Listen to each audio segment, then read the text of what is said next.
तो आइए आज किस्त 338 के वाकयात पर ज़रा गहराई से बात करते हैं। दिलान के हादसे के बाद अस्पताल में जो माहौल है काफ़ी तनाव वाला है। बिल्कुल, ख़ास तौर पर दिलान और आने वाले बच्चे की सेहत को लेकर, और फिर ख़ानदान वाले सबके अपने अपने जज्बात, अपनी अपनी परेशानियाँ। हाँ, जैसे सुबेहा हैं, जुदित, हसन, जवाहिर, आज़ादा साहिबा, गुल, फुरात, सब किरदार इस वक्त बहुत अहम हो गए। सही कहा।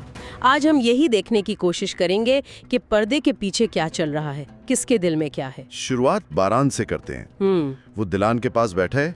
वो एक लम्हा आता है ना जब दिलान बर्गर मांगती है। हाँ, और बारान फौरन वादा कर लेता है। ये दिखाता है कि वो उसकी हर ख्वाहिश, छोटी से छोटी भी, पूरी करना चाहता है। लेकिन ये बस एक हल्का फुल्का लम्हा था। असल में तो दिलान तकलीफ में है। बहुत ज्यादा।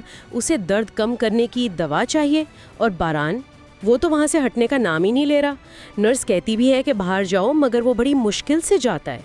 ये सिर्फ मोहब्बत है या आप कह रही थी शायद कोई खौफ भी?